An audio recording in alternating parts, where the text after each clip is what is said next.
get smart by the way that he moved. Then he started doing moves and started making the news.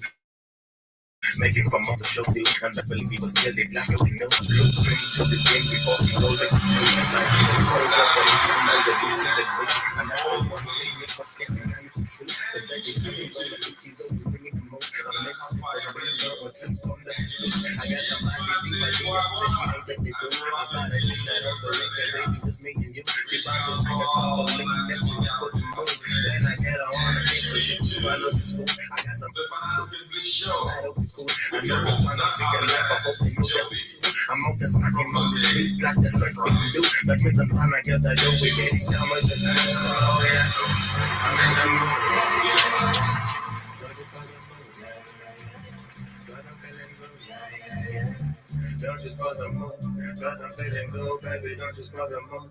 Got me in the zone, it's like I learned from the masseuse. You can tell me nothing, still the man will never lose. Tell me what it is, oh, tell me what it do, baby, tell me what it do. Back on my feet, check it back on the receipt. Going through the things, check it, blood on your CV. King talk, ini instrumento to your king speech. Systems inafanya tunapatana kwa meetings. Naandaki mabasta, mapasta, wajiji kandobuya ni msupa kipast time na jistu. Biashara ni kwa simu kama hustler kamiti. Toka ronga, kasa, backlands na isich. Kumeza nyama choma juu ya daska baridi. Misi jali ya tinani ndio top scorer kwa ligi. Scientist ndani ya lab flow na discover ni mbichi. Hii ni kama combination ni basket na Da Vinci. 10 years different na God and the six. Squeezing me in a dish, miss the Lord and the things. Unadhani wananiita jina boss kwa nini? Tuna inspire wakidi all over the city. King disease, kila drop mazishi. Kutoka 17 bini ndani trucks na beamings. Mablena wanachoka wanawashwa vile naishi kitufanya misi ndani ni wakalisha kama mwiki.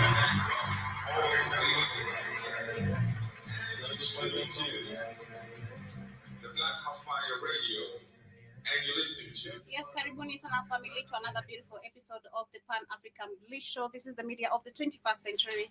And of course, Karibuni to the Black Hot Fire Network radio station. 16 minutes past 1 p.m. That's the time on my end. It's been a minute right here on the episode of the Pan-African Bliss. Not been here since Wednesday and yesterday, but of course, glad to be back to, of course, give you guys updates of what is happening in the African continent, all over, literally, the African continent. And of course, as we talk about the African continent, we shall be focusing our debate today to Sudan and the UN expression of disappointment. This is after the Sudan extension of transition. And of course, I do believe this country was supposed to hold elections. I'm not sure when, but I'll be confirming the details once we get into it. And a country that is actually destabilized, a country that is, distracted, a country that is still undergoing war, bombing, and killings cannot be able to transition in anything. And I do believe even the UN talking about how disappointed they feel they were not willing and are not willing to make a change on the African continent in any way, not just Sudan, but the African continent in any way. But that is what we shall be talking about. We shall also discuss what is happening in Gabon, where Ali Bongo actually is about to quit politics for real. That is completely. And do remember that is Ali Bongo was ousted by the military juntas that is in Gabon, and that was of course 2022 if I'm not wrong. And the wife has also been released. Do you remember the wife also was accused of a couple of things, I think stealing diamonds and all that, but she has also been released. But shall be giving much more details to see what the article talks about. And of course, as we get to continue, shall also discuss what is happening also in Zimbabwe, where we can see people are depending on the baobab tree fruits. That is for them to actually continue living due to the climate change, of course, which is part of the Agenda 2030, remember. Due to the climate change, the Zimbabwe people have been depending on the baobab trees, fruits, for lifeline, literally. I'll be sharing a video on that. And of course, we shall also discuss about what is happening in Eastern DRC Congo, where we can see there's an army alliance that has taken over to protect the civilians, of course, despite having the M23 rebels who are threatening the country's security and all that. We shall discuss, of course, other conversation, including Nigeria. So ensure you are right here. And as we come back, we shall start with what is happening in Kenya. There has been a mining site that has been discovered in Tsavo National Park. It's been a few months since we've gotten information of how Kenya is planning, or how the colonizers did mark territories that they could come and exploit. And our national parks is one of them. And apparently, the mining in these national parks has not begun yesterday. This is just information that is coming to our desks, literally, where this mining of that is in the national parks has not started yesterday. It has been active since the 1970s. I'll be sharing a video that is talking about that, because there's a video I bumped into which indicates there is an airstrip that actually is one of them is on the national Tsavo National Park. And the question was, what is happening right here? What are they exporting? What are they importing? But definitely this exportation of our resources. But I'll be giving much more details on that. But of course, back to the music. That was B-Mix featuring Danny Talks in Tronics. The name of the jam is Masus, new, dropped yesterday. Check out B-Mix album that is on the Boom Play. Check it out on Spotify, on his YouTube channel. An amazing artist has been here on the Black Out Fire Network radio station. He'll be here next week, of course, as he gets to give us much more of the information of what the EP is all about. It's an EP, not an album, actually. He dropped yesterday, and shout out to, of course, Danny Intronics over there, who's featuring one of our people right here, our team, also right here on the Black Out Fire Network radio station. 20 minutes past 1. Back to the music. This is by the one and only IR Star, and of course a couple of other artists, and I hope you guys get to enjoy this. 6 Lakh, we're talking about that. The name of the jam is Inside, many things they go on inside. Yes, and of course, welcome back. That is Pinnacle Ladder, IRS Star, 6 Lakh. I don't know the other artist. I think the name of that other artist is This Is London. I don't know, man. I don't know. I don't know if that is the production. I'm not sure. But anyway, I would really, really love me some IRS Star, and I do believe she's one among the artists from Africa who should have won a Grammy Awards. Tyler doesn't deserve it, okay? And we said what we said. As much as she feels, I do agree with the guy who actually said she feels like an entitled, I don't know, UPT, entitled African. That is what they called her. UPT, I don't know, UPT or UPT, entitled African. And immediately she changed her Twitter name to that. And I mean, it's good to take the titles on them, whatever people pin on you, on it. But yo, baby girl, you've not delivered as Ayara as literally. I feel like Ayara delivers every single day. Ayara is literally doing collabos back to back. Ayara's jams, all of them, none are a miss. All of them are a hit. But I love me some Ayara Star. But of course, before we get started with the conversation of the day, my quote of today is happy weekend. Weekends are a reminder that even if the busiest even in the busiest of schedules, there is always time of relaxation, laughter, and making memories. So I hope you guys, if you get time to relax this weekend, kindly ensure you do that. Personally, I love the way I've personalized my weekends. I take my weekends very serious nowadays. I'm no longer a party girl like the way I used to be. I'm more of an inside girl, literally more of an inside girl, always sleeping majority of the times. If Saturday I'm not here, either we're gonna be doing something, shout out to Dimore, or either we're having some activities going on. But majority of the times I'm either sleeping, resting.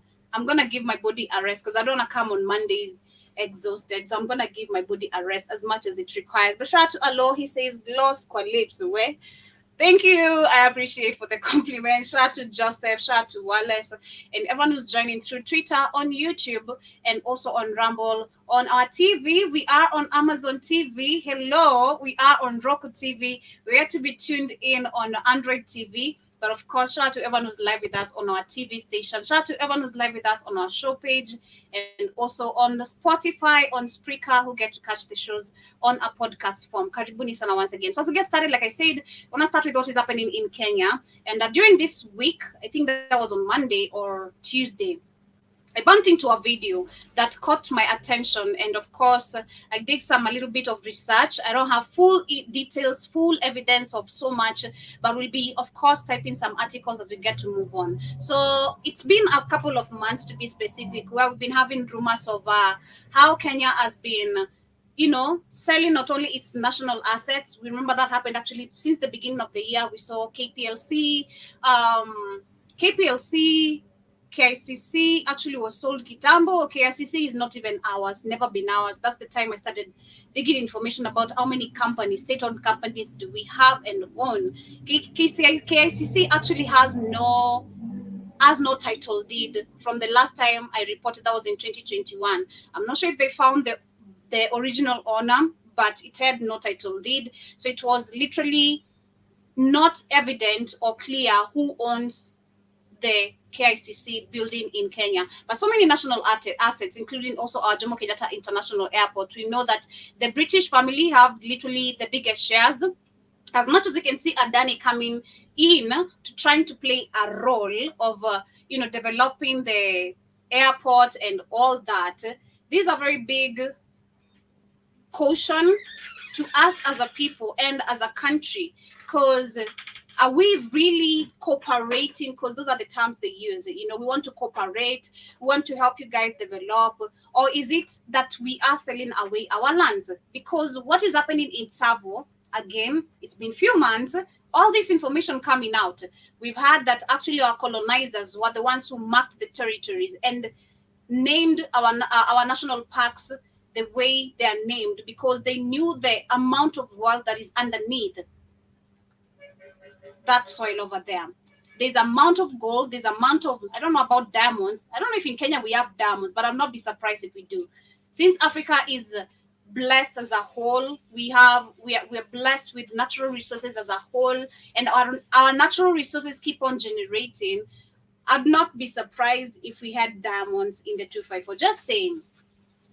But this video right here, which I'm about to share, is proving and indicating how the Tsavo National Park has been exploited, not from the recent or few months that we've been seeing this information being exposed. It has been happening since the 1970s. So these are random video I bumped into, but I want us to listen to it. We pick a couple of information from here, and then we look into articles. We see if we can find any details or information linking us or leading us to the mining has been going on in Tsavo East from 1970s. Tsavo National Park has been trending for the last few days. And the reason why it has been trending is because there has been social media conversation around a mining company that is located inside the Tsavo National Park. So people brought aerial photos that were showing some a point that looked like there was a construction inside there. And then when I was walking around the streets of social media, I came across this video that I also want to add to append to this conversation. But first, let me say a few things. KWS has already come out and they have already said there is no mine. Yep. I remember that very clearly. I remember actually immediately when not just the Tsavo National Park, but a couple of parks were mentioned to being exploited, and then immediately the KWS, I remember reading that here on one of the shows, they released a statement claiming and trying to, of course, cleanse themselves. That's the term I can use, saying that there has not been any exploitation of resources, and they're not looking forward to actually mine any resources in Tsavo National Park. So the question is to all the previous regime, this is not even to Ruto, because it would sound so dumb asking only Ruto's regime, which is currently the ruling party, if I can say that, but Ruto's people or Ruto being the president, I'd sound so dumb kuuliza, Bona, why is this happening? Why didn't we have this information during Uhuru's time? Why didn't Kibaki get to figure this out? Why is it that Moi was not able to figure out that we were being exploited? As for Kenyatta, I'm not gonna ask, because Kenyatta was the main sellout of our country. Kenyatta was the main sellout of our country, of our lands. These guys sold 10 acres, 10 million actually, 10 million acres of land that our ancestors today are still fighting, and generations of our ancestors are still fighting till to date to gain them back. So I'm not even going to question the Kenyatta's regime, because that was a complete sellout for a glass of wine and a house full of library. That is what Kenyatta did. But starting from Moi, coming to Kibaki, Uhuru Kenyatta, to now where we can see majority of the things getting worse, because that's the reality with Ruto. How comes none of these people have not been able to figure out or take control of these mining resources, mining centers that are illegal? Because that's what they say. You know, after this information, trust me, after if it goes viral viral beyond where it can't be controlled, if it goes viral beyond where they can't control the information, what they are going to do is they are going to expose the information, of course, through their mainstream media, but they're going to lie about it. They're going to be like, nah, this is illegal mining. We have to figure out which billionaire is behind this. Of course, they're going to find out someone to maybe scam or accuse. I don't know what you think, Alo, but let me know. Because we're talking about the Tsavo National Park, right? It has been exploited. The information is coming out to our eyes and ears currently right now. Because it's been a few months since we started hearing how the British system marked some territory of how they're going to come and exploit our national parks. And this is why we have our national parks named the way they are named, because they knew where the gold is. And apparently underneath these national parks, there's mounds of wealth. And that's what I'm saying. I'm not sure if we have diamond. It could be one of the things, but we do have gold. We do have silver. So my question is, understanding Kenyatta, if you read the Kenyatta history, don't come after me if you've not read the Kenyatta history. If you've read the Kenyatta history, he was a coon. He was a sellout of the country, and that is what he did. For a glass of wine and a house full of library, believe it or not, the article is there. So what happened to Moi, Kibaki, Ruto, Uhuru, and Ruto? You want to tell me none of them have been able to figure out there is an illegal mining going on in Tsavo National Park, where there is even an airstrip that has been actually constructed in this Tsavo National Park? Where are these resources going? It's a question and an answer we do need. So till there, I hope to go sawa. The Tsavo National Park. But that Kenyans are not convinced. And first, I would like to read to you the letter that the KWS released. And it was for immediate release. Clarification on false claims on mining in Tsavo National East.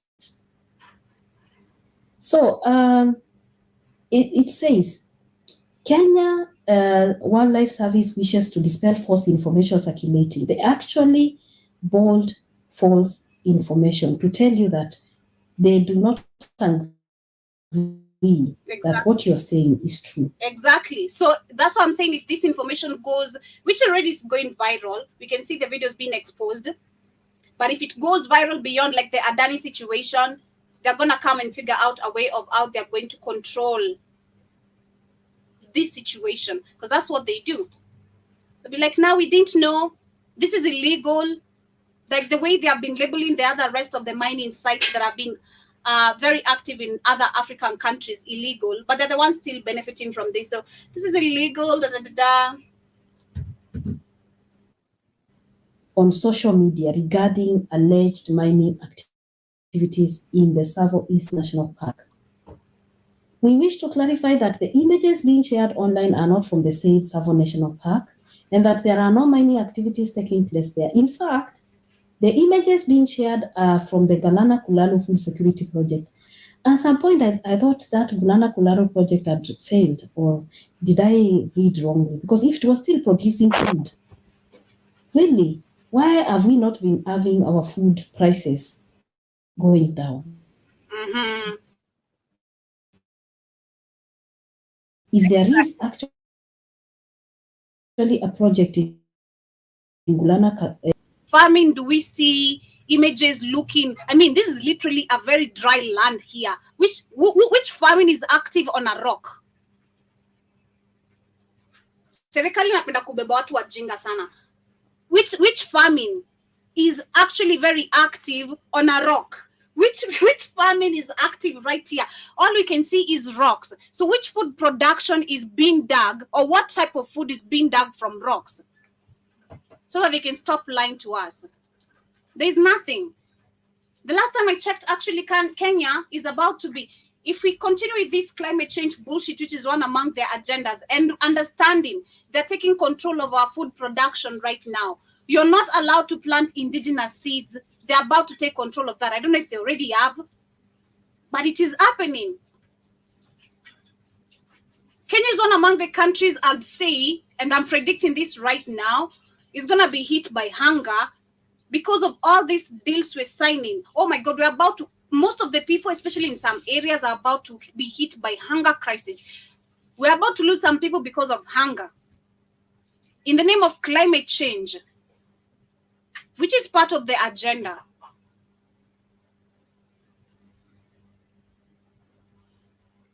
So this is, yeah, the lady is just correct. I mean, the project was not active. The project has never been successful. They pocket the money. That's what they do. They tell you we're gonna start a project.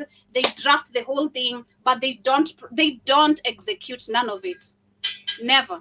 Over there, we should be experiencing some effect of the project being run. Anything that is not there, but I'm just like trying to think critically here.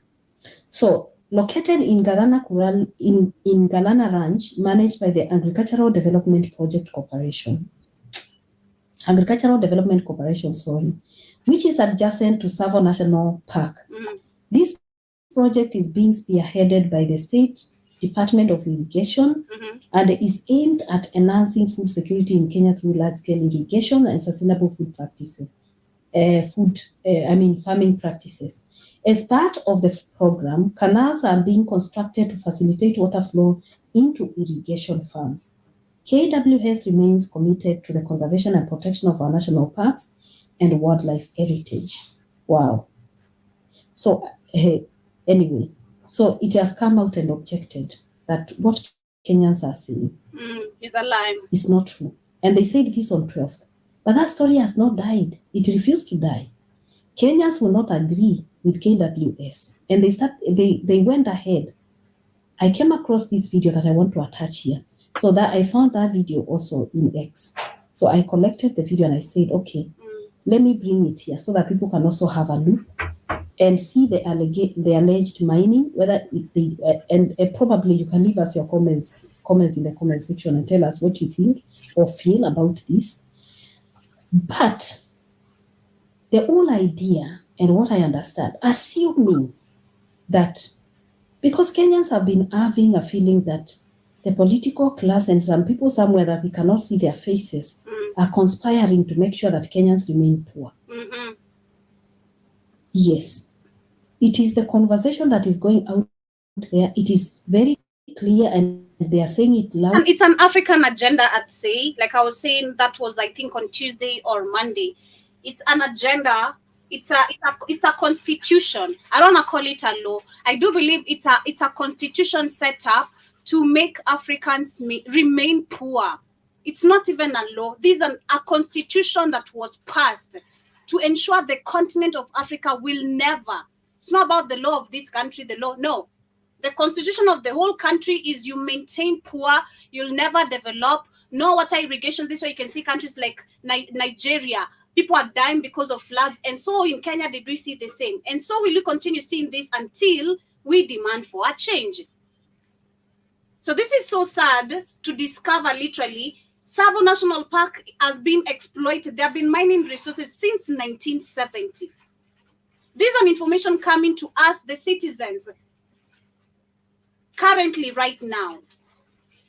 Who is to blame? And someone is to be questioned. Starting from the Moi regime, Moi, Kibaki, Uhuru Kenyatta, to who we have right now is making the country situation much worse. Ruto. This is crazy. those mining sites were set up way before the 1970s. That's a lie too. Told you when they created these national parks before they left, what they supposedly left, they never left. White people never left. They were in the background, but they said they marked those national parks before they left so they could say, oh, you can't come here because they've already mapped the countries all throughout Africa. And so since they say, well, these are now national parks, you're not allowed to come in them.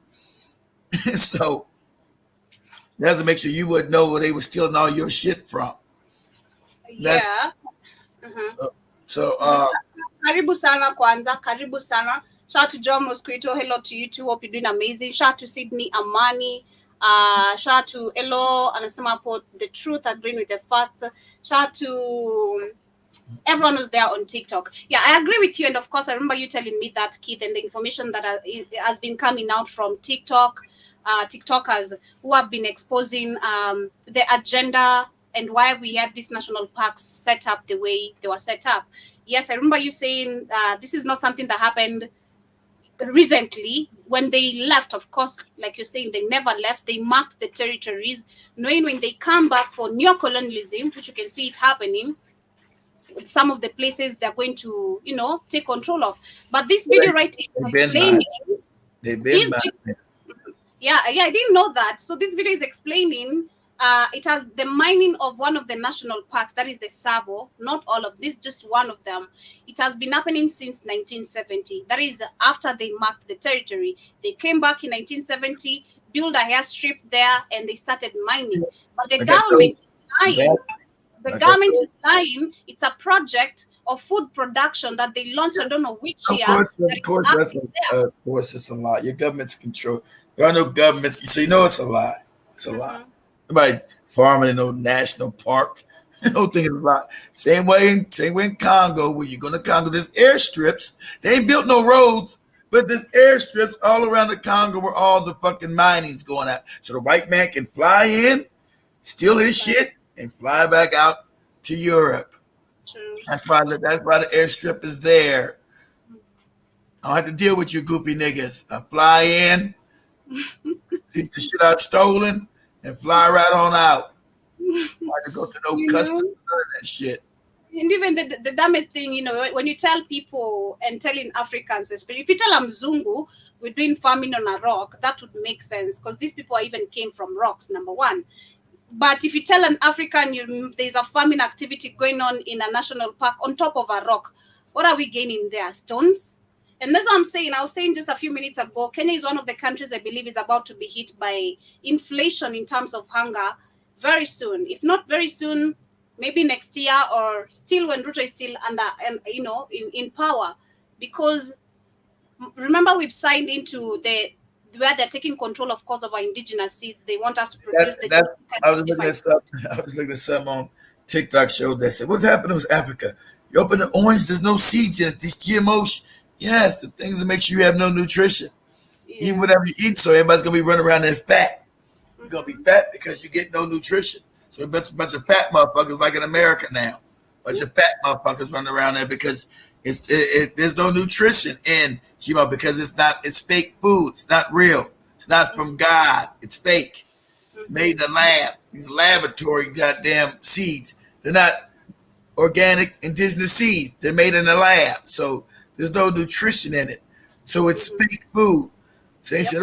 That's why everybody in America is running around fat. I said, damn, why did everybody get fat in America over the last 30 years? You didn't have fat people here. Because of GMOs. They know it now. They can't. Whole country. So let me continue sharing this video here. What this video much clear. You are conspiring to make the masses, as the common wananchis, to remain poor forever. Yes, that is what Kenyans feel.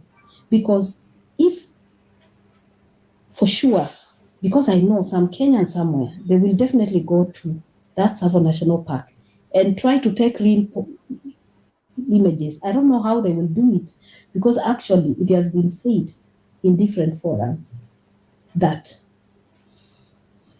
there is very seriously armed security men protecting our parks. Of course. This is not the time of jokes. This is real. So in this video that I'm going to show you, someone talks about poaching taking place and some people running into the park to collect mines, you know, to collect minerals, to go and mine there illegally, and how they have been poaching. And we see someone going into, you will actually see the video and watch it and listen it to yourself. Let me not explain too much about it. But my point here is very clear. To be honest, if it is true that there is a mine inside the Tsavo National Park, then we Kenyans need to be very worried, because there is no way a government institution that is funded by the Kenyan taxpayers' money can come out and write such a letter and get away with it. Exactly. For sure, somebody confirms 100%. You're going to find a lot of is going on inside that park that is in the form and shape of mining of minerals. We're not going to give up Africa to you niggas. I don't know what we should say, but the reality of the matter is that it is not easy times, but the revelation is here. This is what is called revelation, year of revelation. I mean, so let me leave you guys to watch the video and leave us your comments in the comment section below. Okay. See you in the next one.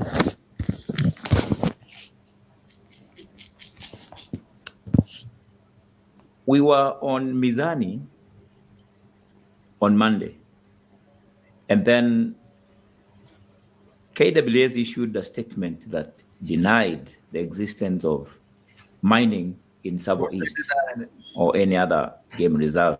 Yeah. Because that day we were discussing about it and it had been trending for the past 2 days. Because you don't control it.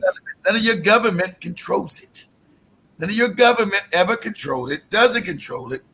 That was part of the deal. White man said, okay, I'll pretend like I'm going to give you this part of Africa back that I named Kenya. You never named it. Or I named Nigeria. You didn't name it.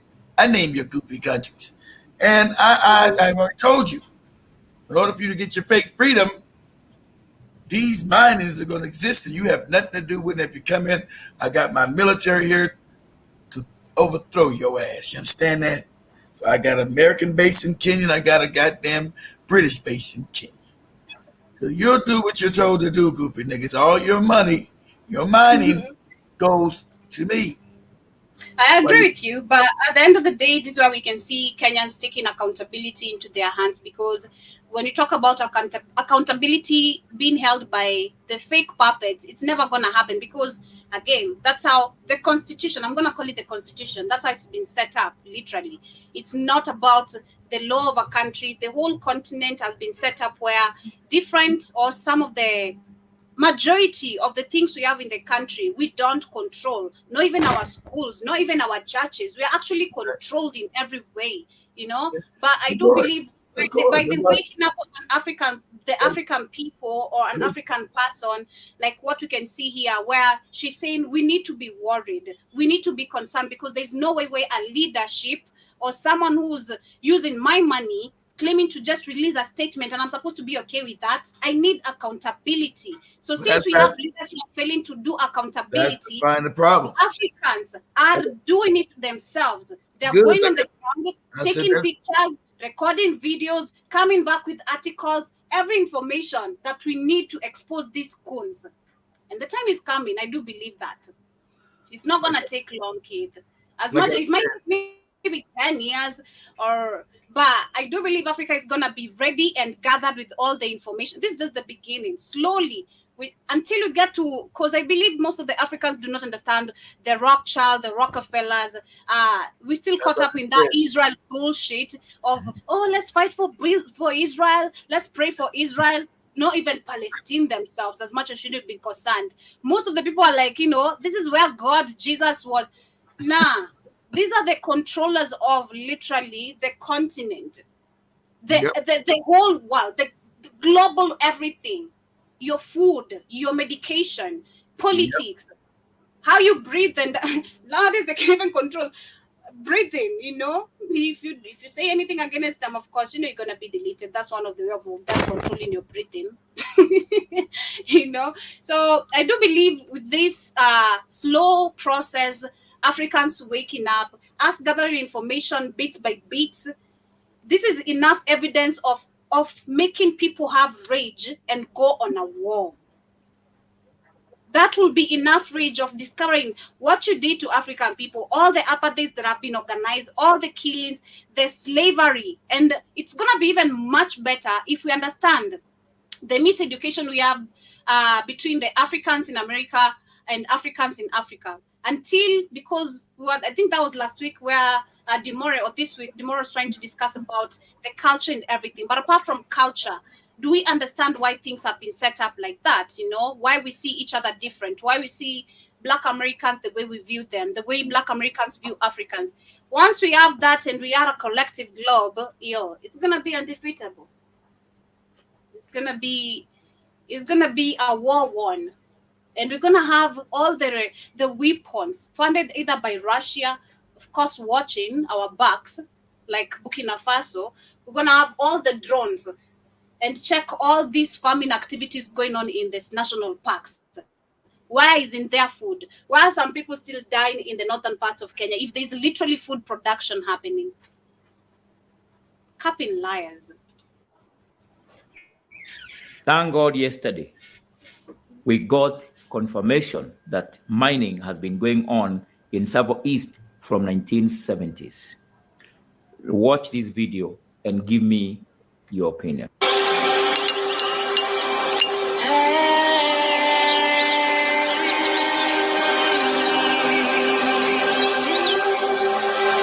In the park, there's no more food for the elephants, so the elephants have to come out and look for food here. This place is kind of moving, it's a route for the elephants. So every night they would come and attack, look for food, look for flour, water. People had to sleep out, and eventually we had to close the camp, but it was destroyed. And this is why I say, this is why I believe this is why we have actually animals right now, wild animals. The number of wild animals we're seeing out and attacking people, it has increased. Way back, it was not a norm thing to see just hyenas walking on the streets, lions walking on the streets. You're in the Rongai streets, you hear there's a vampire somewhere, you need to be scared of your life. These kind of things were not really, Actually, if you heard of a wild animal, it used to be something very concerning, like that is an emergency state, like, are people's lives okay? Where is it gonna go? Who has been attacked? How can we hold control of this animal without hurting it? Okay, but everything is just fucked up in Africa, I guess. Majority of the thing, everything is just everything. Majority, not everything, but majority of the things are just really fucked up. They are the ones distracting the lives of animals right now, and this is why they're coming back to residential areas. Because here in Rongai, it's just, I think, not 10, but if you're using, let's say, a matatu or a Uber, Uber, I'd say 15 minutes, you are on the national park where we went and showed you guys a few things, and why we couldn't go because we were told you need to pay some certain amount of money. But the forest is super, super big. Like, if you look at Rongai from a certain angle, this place is super big, like super, super huge. And if you try to look at where you can see the forest, it's way too far to have animals coming to residential areas. It's us actually demanding accountability, or we take it.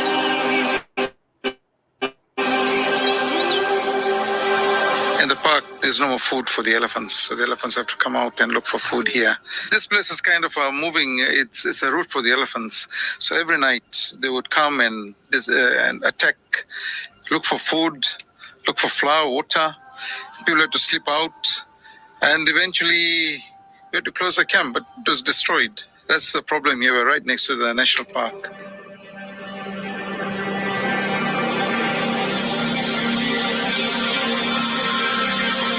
Here for the past nearly 50 years, since the 1970s. So 40, 50 years you are mining inside the national park. We are rurals. Now the people we call rurals are these artisan mines. They are intruders, they steal our sons, but because of the KWS people, they feel that it is not secure for them to enter into the national park. So actually, the fact that you have legal mine inside the national park is helping the national park for anti-poaching, for logistics, something like that, because sometimes you have rangers coming to the mine, maybe to sleep or...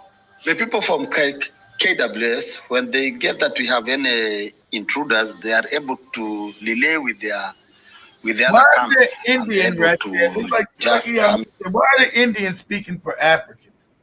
Why is this Indian man in charge of any fucking thing in Africa? Because he's set up there. He's the one explaining. He's the one explaining how things operate there. Exactly. But you'll never find an African in India explaining shit how India works. Uh-oh. How dare you? How dare you speak on behalf?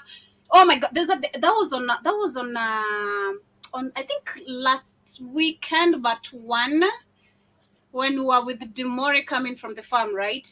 There's this. I don't know if Demore noticed the situation, but I noticed, and I was like, man, I'm glad it's not me. So there was this Indian guy. I think he's half Indian, half Kikuyu or whatever.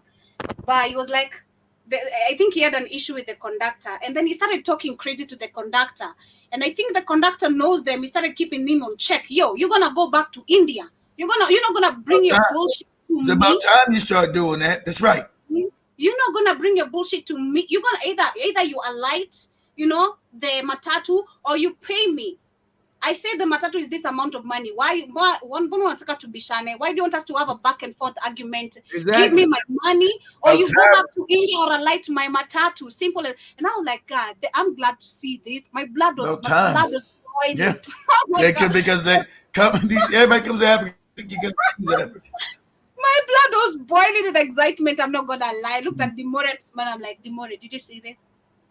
Did you see that? I'm glad it's not me. I'm just glad it's not me. Oh my God. I would have added all the words I know there because I'm always waiting for that time. Oh my God. You dirty Indians, you cook with rats on your sufurias. What can you tell me? I mean, I'd abuse the shit out of you. Oh my God. But I'm glad to see Africans keeping them on check because majority of the time, especially a conductor, right? You're going to be humbling yourself because especially a foreigner. Oh, I need to be respectful. Nah, it was like, bruh, give me my money. I'm not Indian. You'll go back to India, okay? Don't mess with me. Don't mess with me even a little bit. Well, there's awakening. In a group and help us.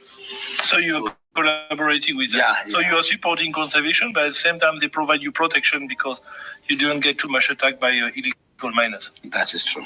And also sometimes when we have a problem with our water tanks, we get assistance from them also. When they are getting water from their main camps, we also get water. When we have a problem with our vehicles, they are able to help us. Okay.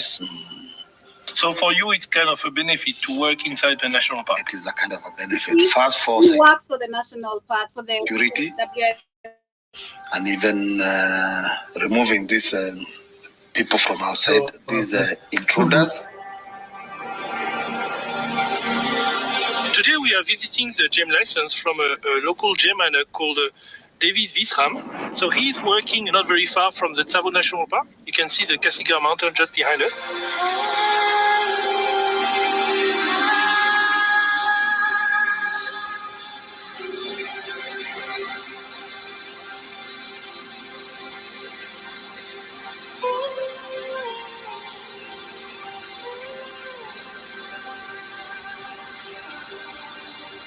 This area in Tsavo is very famous not only for Tsavorite, but also you have rubies and tourmaline. These are the three main products in this area. Yep. So you can see there. I don't know what's that. Looks like. I don't know. Wow, my people. KWS refused categorically that there was no mining in Tsavo East.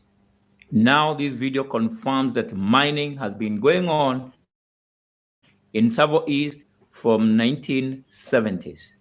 How many other parks are these people mining without our knowledge? Exactly. So many. A question that's very well asked. How many mines? Because so far we have just the Tsavo National Park, which is openly exposed and which of course you can see them still denying, despite the evidence. They're like, nah, all we're doing here is food production on rocks. You're planting maize on rocks or producing beans on rocks. What is it that you're doing? We have people in the northern parts of Kenya and other parts of Kenya where people are dying of hunger. This is crazy. But if you go demonstrate such kind of a thing, of course, in a democratic country, you're going to be live bulleted. You're going to be tear gassed. That was on Wednesday. We had demonstration at the Morris School. And one of the students was hurt so bad. They blew a tear gas on this guy live. A student.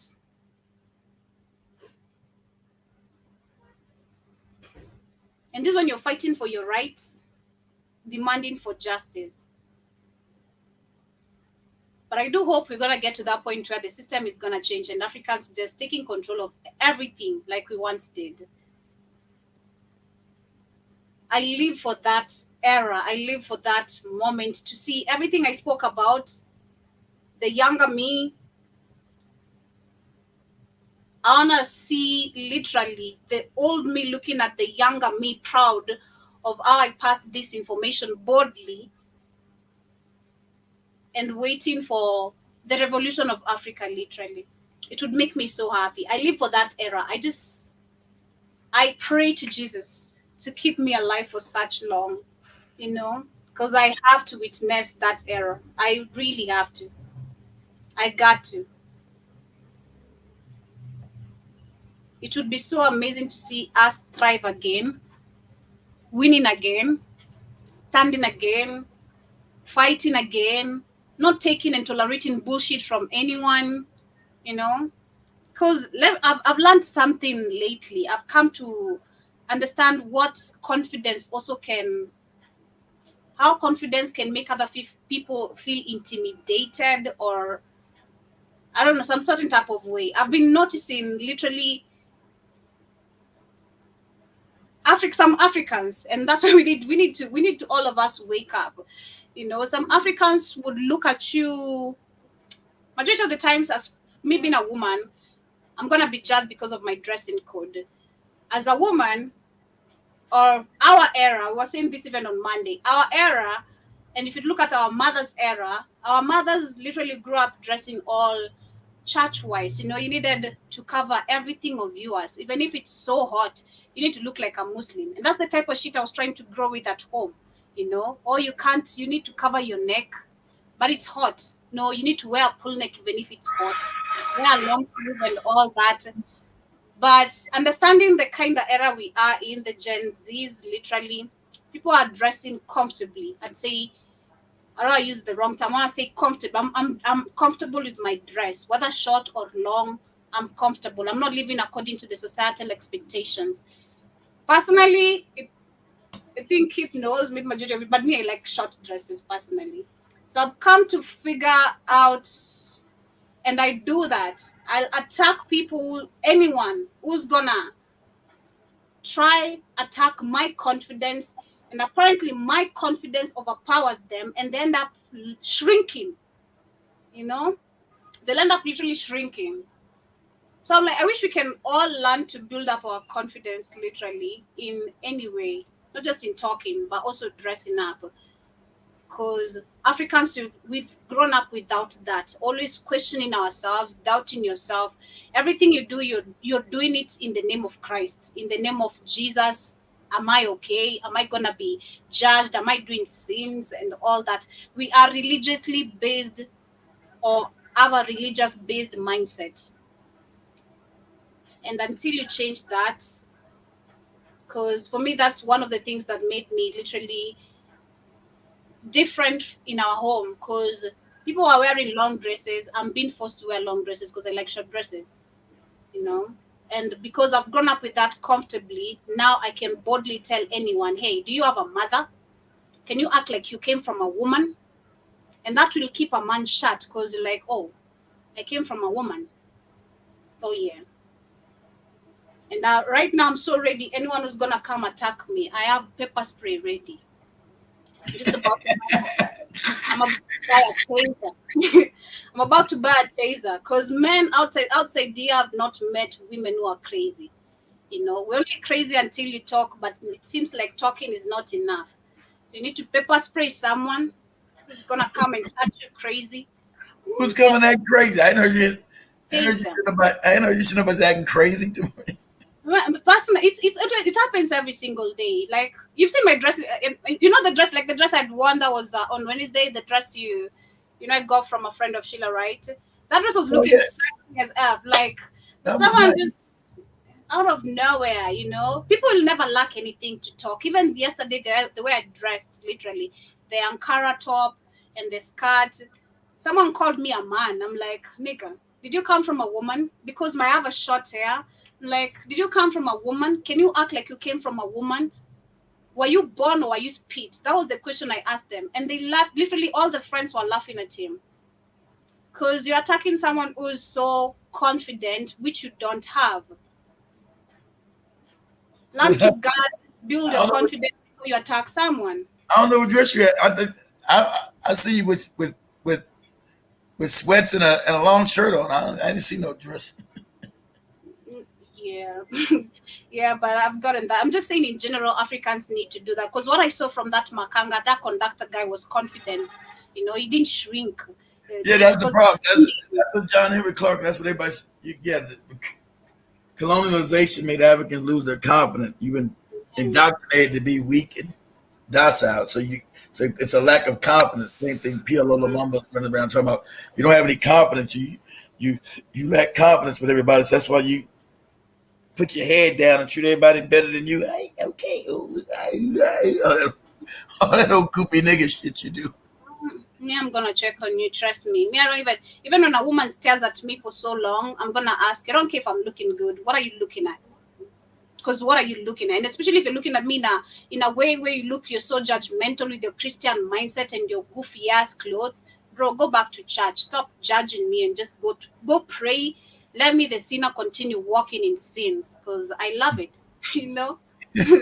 You continue, cleansing yourself and whatever you want. But Africans need to build their confidence because I've learned that a couple of times. Like lately, if I attack someone back, they are left very quiet. I'm like, oh, so you have to keep quiet. I thought you could talk. I thought you had the voice. Why don't you talk? You know? So yeah, our men need to toughen up. That is just in general. Our men. Our men need to toughen up because but as we continue with the conversation, apart from what is happening in the Tsavo National Park, we hope that with the majority of the Kenyans who are digging this information and evidences, we're going to be able to expose and take control of our resources because we can see us fighting for even our main airport itself. It's just it's a beginning of showing how concerned people are and know what time it is. It is a neo-colonial time. These people are coming, taking again back control, and they're not just taking. They are what's the word? They are demanding. No, they're not saying please the way they keep on lying to us about the summit. So we are cooperating now. They are squeezing the balls of this puppet so bad. And this is why they can't even say no. Because if you're given a glass of wine and a book, a house full of libraries, and you never had anything from the beginning, and you give away 10 million acres of land, you're a criminal, number one, because you not only betrayed your people, but you are also you are a coon, a big ass coon. And pardon my French. Not only are you a sellout of your own people, but a very big ass coon.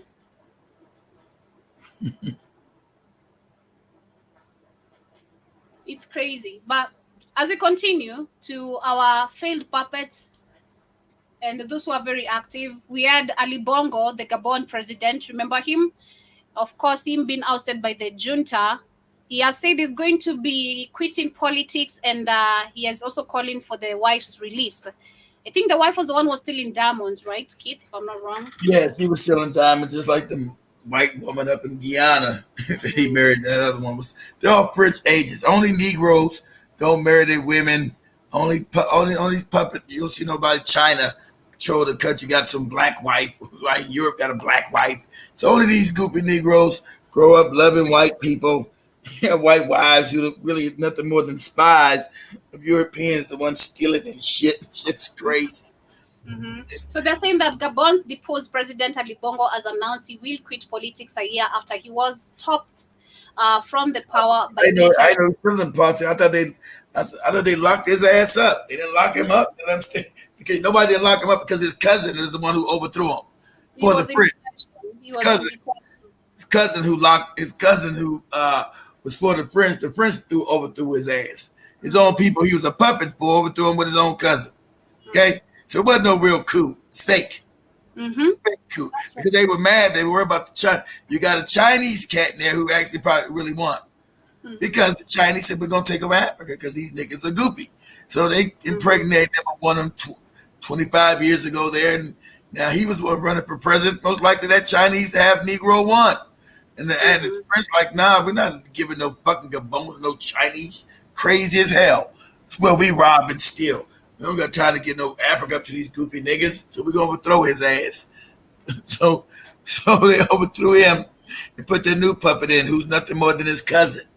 Nepotism continues. But he says, I wish to reaffirm my withdrawal from political life and the definitive renunciation of any national ambition. The 65-year-old called for the release of his wife and son, who are in detention awaiting trial on corruption allegations. It is not clear. Exactly right, Jim. Yeah, but what white president has a black wife? Absolutely none. None, literally. Because their people wouldn't stand for that shit. Only African people like, got a white wife. Well, that's okay. We love white people. It's close to Jesus. Clapping and shit. It's like, the only people that do fuck nigga shit. It's like, yes, what? It's understanding power, because white people mastered power. They know power. You know, if I'm your enemy, if I consider you an enemy, because white people do consider us enemies, as you think they're friends. You know, so I'm not gonna marry my enemy. I'm not going to bed with my enemy. Just that simple. Okay, I don't even dare or have I don't even have to have a chat. And it makes a whole lot of sense why these people will go to these summits and not even paid attention to, because all you have to do is take the papers, read them, of course, to your people, to make them understand you're here for a reason, but the message is clear, right? Like, there's nothing you don't understand. We don't need to be here. You know, the message is clear, so you go deliver. Literally. That's how it feels like with these African puppets. Like, you already know why you're there. Nobody has to listen to you. Read the papers, understand, go deliver. Simple and clear. You came into power understanding what your work is. We forgave you a couple of bunch of rapings and killings. So, hey, we are the power. We control the narrative in every way. You know? So either you agree or we lie on your kunas right now that you are found on some shit, and you're not going to be able to walk out of that.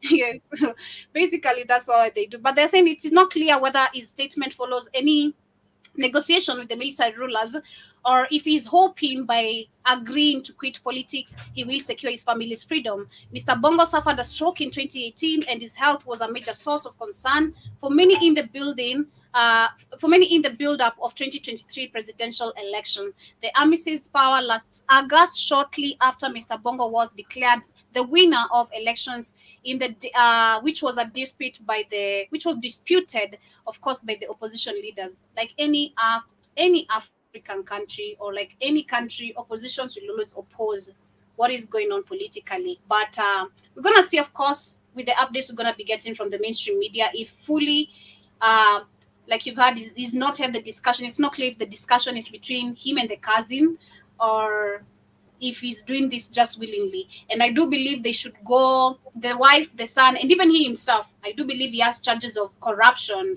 and so many things. They should face trial, all of them. You're not just gonna from a political. So boring. There's no accountability. Africa doesn't work. There's no accountability. You do what you want. You steal, rob, kill motherfuckers, what Ali Bongo's been doing Maybe got the country from his father. These fake democracies, like Uhuru, all these fake democracies, and no one ever is accountable. This man is a thief, a murderer, and he's talking about I decided to quit politics. He ain't in jail. You know why? Because his cousin's now the president. Exactly. And of course, nepotism being active, people are always gonna favor each other. And this is why you can never, ever, ever, never include family in business. I don't care what you say. Whether it is if it's successful, lucky you, okay? Not every family member gets to do the jobs their jobs are expected. They're always gonna I think she knows that. She just said how the goofy Africans still believe in Jesus. He comes by. She knows. I think she knows by now that Jesus doesn't exist. It's a fairy tale. But the other Africans don't. There's no such thing as sin. You're walking in sin, and the funny thing about it, African our dresses attire was short because we live on Africa as a hot continent. That was the regular dress. Only these other people who came to Africa with their culture made Africans feel ashamed of who they were. Now they got religion. The Africans didn't even, most African women didn't even have anything over their chest. Their breasts would just hang out because we know you're not doing. I'm just talking about the history of Africa. But when nobody running around raping the women, they had their breasts out. When nobody like, oh, look at the breasts, let's rape them. That wasn't Africa. These are to South Africans. That's what the same thing we were saying yesterday on the Black Kings. Right now, men will look at you, they undress you, and immediately you're gonna be raped, and they're gonna say like, "Hey, your dressing code was the reason why you made me honey." Because you got. Christine is shocked. You've never had women being told your dressing code was the reason why you talking to? Yeah. Christine. She never heard that? She has. She said she has, yeah. That's your European. That's what the Europeans brought you. You're talking about a savage. That's European culture. So now we've been in debt and that's what I'm looking for.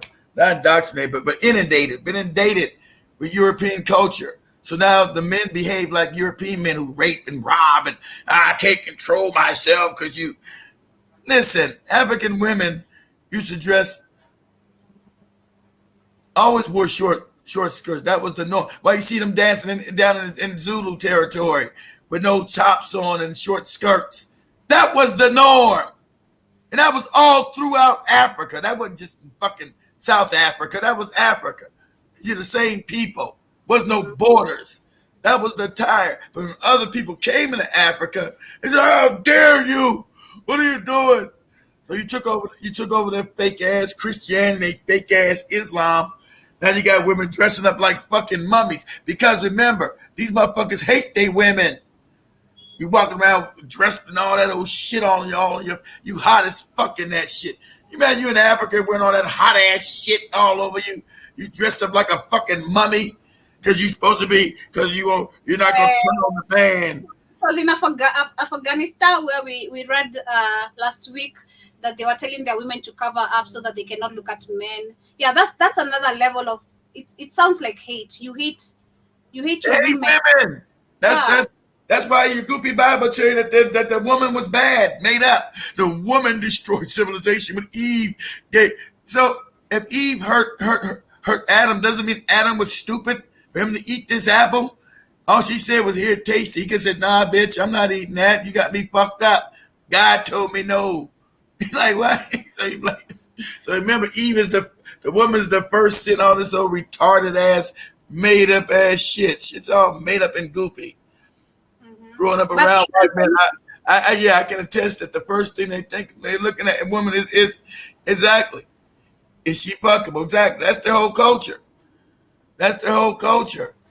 And women were never in danger of us being raped in African society. That's the way they dress. Go back and look at go back to any, we want to call them a tribe before they were tribes. Go back and look at any ancient African attire. Look at the way they dressed. It's always short. That was the culture. Yeah, walk confidently. I think confidence will kill people's even their confidence. Oh my God. Most Africans don't have. Most Africans are not confident, Joe. Like what I have today. Oh my God. I was looking at people looking at me. I'm like, yeah, I know. Keep on looking. I got it. I know. It's short, but I love it. What's up? Oh, your hair. No, my dress. Oh, okay. I don't know. Even my hair. Because I told you there's a guy who called me a guy because I have a short hair. I'm like, did you come from a woman? And he kept quiet. I'm like, yeah, because remember that if you came from a woman, just shut up. Because I'm carrying what your mama has. Just the difference is that not given birth. I don't know. Shut up. I didn't know you had a short skirt on. All I see is your top. Calm down. You said short thing with the short hair you're talking about again. I don't know. Shit. Yeah, but as we get to move on to the next one is about Zimbabwe. There's a time we're talking about how Kenya Yeah, hold on, let me ask a question. Has Shimani cake come yet? It's coming. It's on the way. Well, I'm at to punch that lady in the mouth. She late with that cake. Nah, she's on time. She's on her way. Somebody trying to defend everybody. So Zimbabwe. I will defend Natalie. She's I'm joking. So you mean tell me? So that's how you know. You mean tell me they got bao trees in Zimbabwe and Kenya? You mean in the same trees? You don't know you're the same people? My God. So apparently the people of Zimbabwe have been relying on the baobab trees fruits to actually make to eat. They don't. The Zimbabwe is one of the country I think was reported to be. That's what I asked all these trees out there. Why don't anybody? I think I told every time. Why? Because I already know why. Because the European control. The Europeans are savage. Why haven't you grown any female trees? See, female trees are the ones that grow fruit. See, females can't be the evil ones because females bring forth life. So that's what so anything is growing fruit, it's female. So why haven't they grown? See, if you want to give it a hunger, since you grown all these male trees in the city, why haven't you grown like female trees? Joe was going to say that they said women are Judas. Sorry for that. I had to read that. Wow. Yeah, they believe that women are the first thing of evil, and they hate them. Remember, because when they first got into Africa, they seen how the African man put the black woman on a pedestal, and the white man couldn't understand. He couldn't understand that because at that time he was still fucking the kids. The white man was still fucking children, and so he didn't understand the love between them. The white man didn't understand the love between a man and a woman. They were fucking boys. So he said, so they come into Africa. What do you mean you having sex with this woman? What do you mean? The African's like, God damn, these crackers are fucking stupid. He said, no, what you don't ask the African, you willingly sleeping with women? You willingly doing that? What do you mean you willingly? What do you mean? They said that you enjoy sleeping with women instead of like fucking boys, fucking children. Oh wow, damn. That's what. Yeah. Let me find that. Yeah, they say you willingly want to be with women. You willingly putting women on pedestals. What's this about? That's what the white man asked the African. What's this about? Well, it's about love for the woman, the creator of the universe, and what? But you willingly, you choose a woman over a small boy to put your dick in? Why? Why do you choose a woman? Crazy, man. Why people are crazy? I don't want to be messed up. It's a good Friday, My mind. You guys can mess up with my mindset when I'm going to sleep. Let it be at night. And right now. No way. Kindly allow me have a smooth day. So as you continue, what do you willingly? This is the first time I'm ever hearing such kind of thing. They questioned Africans. You willingly. So you willingly fucking children? That's what I'd ask. You willingly just want to fuck children? Don't you think that's bad? Of course they can't even think. They have animal genetics. That they're gonna behave like animals. When an animal sees you, you're not friendly, and even if you're friendly, it can bite you. Try a dog. You might feed a dog today, tomorrow it will bite you. Try a cat. Today it's meowing at you, looking all cute. Tomorrow it's gonna scratch the shit out of you. So I feel like white people having the animal genetics, that's how they behave. Act all sweet, give you the sweet, but they're gonna still,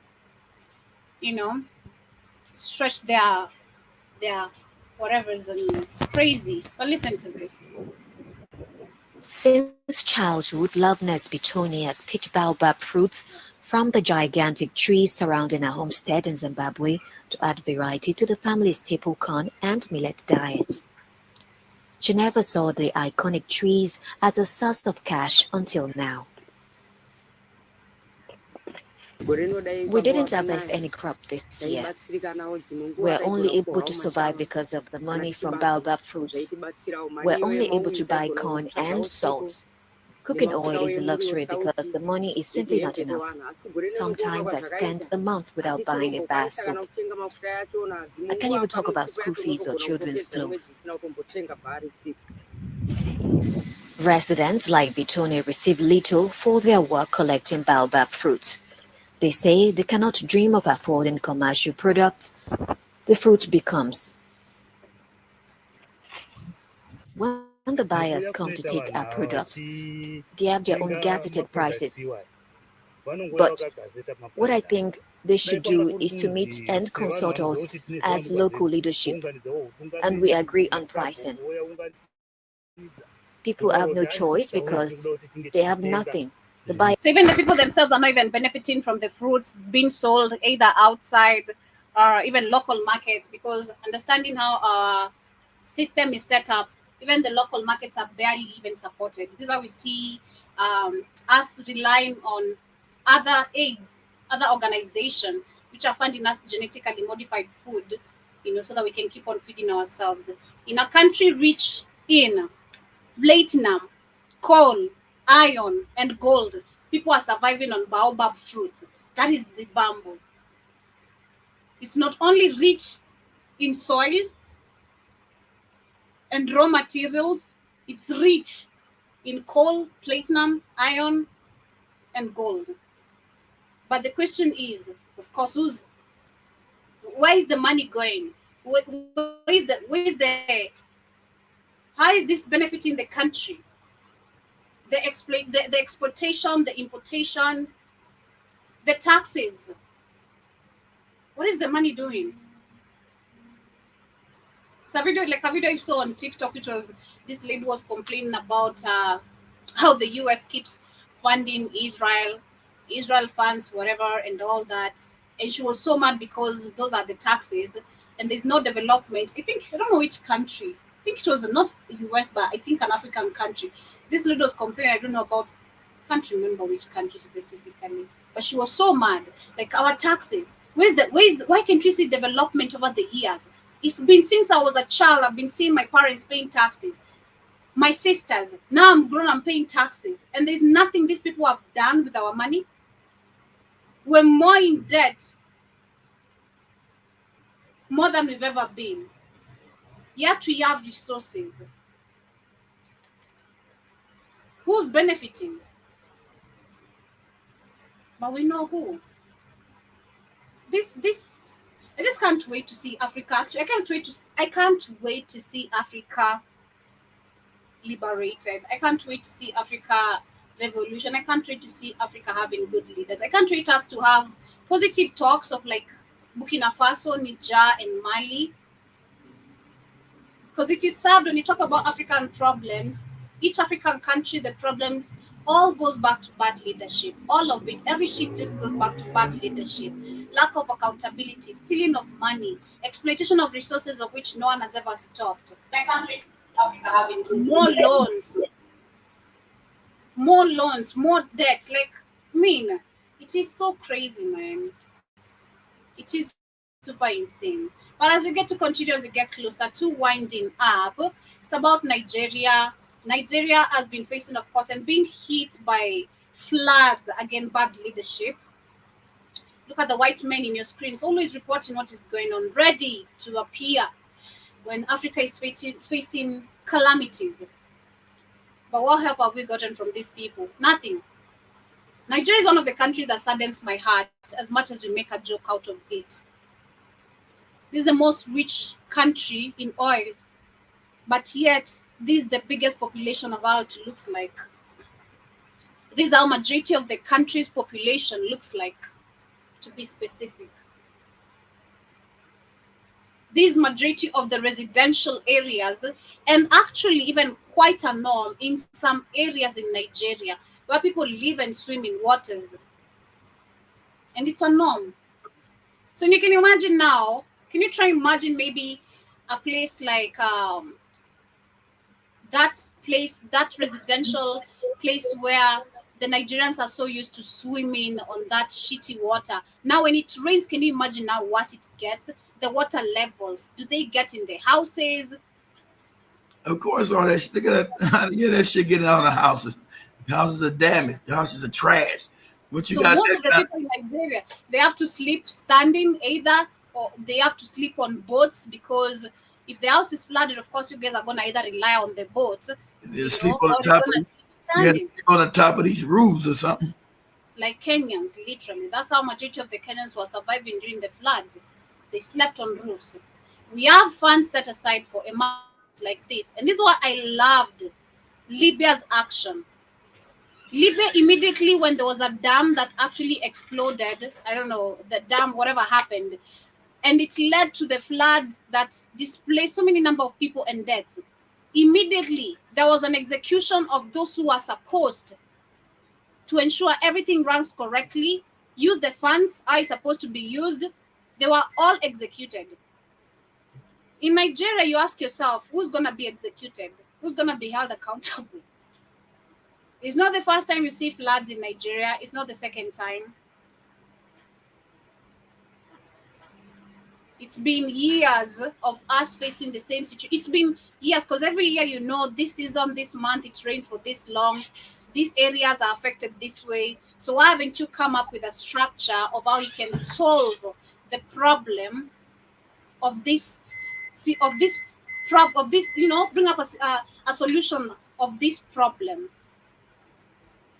It's sad when we're in school, and it's sad to see that children in school, they cheer all these presidential, not even the presidents, but all these ministers and Ps when they come to schools to give us a motivational speech. Like, oh, you know, I was once a chicken seller. Now I'm a president. You too, you can work hard and study hard and become a president.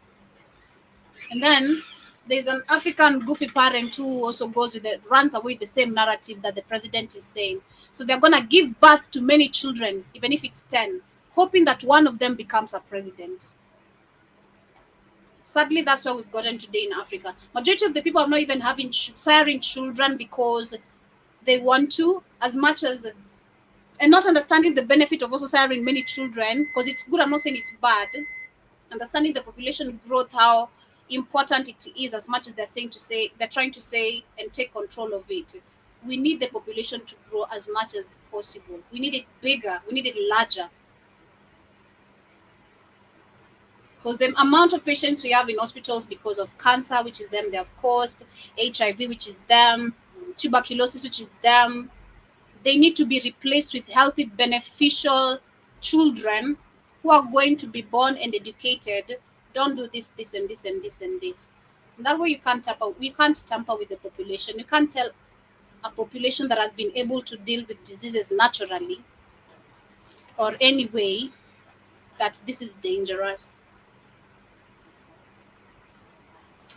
So it is so sad to see that today most of the Africans, again, like I was saying, they're not giving birth because you're growing a family. It's a hope. I feel like that's the same shit my dad did. My dad I don't know, we are 9 children or 10. I'm not sure. I can't even keep the numbers up. But the mentality I used to hear them having, because for me, I was the ousted child, right? I was told I'd never help them. And of course, which I'll never. You said it with your mouth, so why should I? You know, I'd never be a helpful child. I can never help siblings. I can never do this. So they had to say more children to see who's gonna become there. But it's not the job. It's not the job to help your siblings, but you are helping one of your siblings. So what are they talking about? That's their job. You had them. Ask me this question. Why do African parents believe it's not their job to take care of their children, Joby? Explain this to me. Help me understand this. I don't know, kid. I really don't understand the mentality myself too. I really don't. Because if I did, I don't understand the mentality, being honest. I really don't.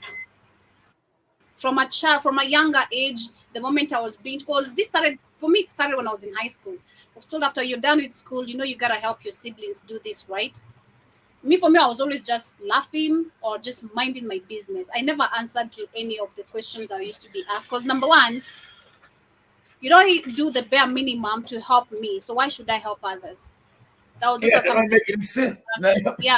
It's my responsibility to take care of your children. It's my responsibility to take care of your children. Not yours. But I remember, like not yours, but mine. When they used to go shopping, I used to be the one who's going to pay back the amount of money that I've spent for my shopping. So I'm going to save my pocket money, my lunch, which is $50 every day. Let's say they bought wait. Pay back for what? I'm talking about shopping what? For food? Or what? What do you mean? Clothes, shoes. Imagine how traumatic and fucked up this house is. Imagine this crazy ass fucking, and that's because the Africans been putting part, and your parents are fucked up in the head. That's their job. Exactly. Our children need to learn. The whole idea that you're having your child pay back for the shit you're doing for them, that's your job. God damn it. You're their parent. They're not yours.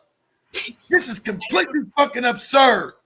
So yesterday I saw shock on Kamle's face and some sort of pain and how do I say? For what? Pity. When I said, because for me I've faced we're talking about period shaming and how men need to learn and be educated about not shaming women because of having their periods. How you need to help a sister if in case they have messed their clothes, help them with maybe your jacket, ask them for their number, they're gonna return the jacket. That's just that simple. Like help a sister. Don't be, because we've grown up with being laughed at. And I was giving a story of I was trying to share the story of exactly right. Money and I were sharing the experiences we've had because of period shaming. Huh? Who was sharing what happened? Who was sharing what now? I'm saying Shmani and I were sharing the story of period shaming. She spoke about where she had a man who never wanted close to her because she had periods. And for me, I said, I want you to listen to what Joby said, and Joby gets mad. That's why I told you. African man is a child in the head. You're talking about a child. This is what she's telling you. This is the crazy shit of that. These are children. And that's what I told you. When white supremacy takes over a country, then raises black men for 100-some years, they infantilize them. They make them children. The most normal thing of life now, you don't be near me. You got what? You talking about you child? You fucked up in the head. You're a child. So that's the normal thing of life. Go ahead. That was Shmani. Then for me it was because I have painful cramps even till to date. My cramps are really bad, especially the first day. They're never like really an easy day for me. So I remember when I was in primary, because my period started a little bit earlier when I was 12. I used to skip school every month, like maybe 2 days a month, or maybe thrice. Depends, because at the beginning my periods are going for 2 weeks. So maybe now you imagine a child, they can't go to their father because their father's a child in the fucking head. They can't go to their father because their father's a fucking child in the head. Yeah, so go ahead. What happened is because of missing school so much, my stepmom and my dad actually combined themselves and started thinking I'm missing school because of, on purpose, or because I'm taking advantage of and pretending to be on pain. That's one of the things that really hurt me, because they thought I was pretending I was in pain, understanding the kind of pain I was in, because mine are bad. I puke, I sweat, like I'm sick, literally. Yeah, that's a lot of pretending. Yeah. So what they did, they went to school. I think it's my dad or my stepmom. They called the head teacher and told them, in case I miss school ever again in during the month, I need to be punished or beaten because I'm just staying at home because I'm pretending. So at that time, one of the also the shame apart from that, because they thought I was pretending, the other period shame I went through was when I went to ask him for money for sanitary, and he told me that's the most disgusting thing. I shouldn't tell him ever again. And then Now imagine this. You imagine how childly and fucked up you are in the head. When your daughter comes to you, says she's now on a period, she needs sanitary napkins. I can imagine telling my daughters some fuck nigga shit like that. My babies, my daughters. I can't even imagine telling them that's white man culture. Exactly, it's white man culture. I say it's white man culture. so that forced me to using my clothes. I was using my clothes, my t-shirts, my dresses, the ones that I was not wearing as a sanitary towel for me. And that's exactly right, Jibba Jabba. That's their culture. They brought the African men. Exactly. They were always ashamed. They called the woman dirty when she's on a period. Just like them goopy Muslims. They were called, this was never African. The African always do this is the way, this is nature. It's normal. That's a woman's egg releasing because it's not fertile. It's nothing to be ashamed of. It's nothing to be, oh my God. What? It's nature, moron. And if you got a daughter that's 12 and 13 that's scared, she doesn't know what the fuck is going on. That's a child. As an adult, you sit a child down and you explain, baby, there's nothing to be scared of. This is normal. Yeah, I was shook. I'm glad when my period started, I was still living with my mom, right?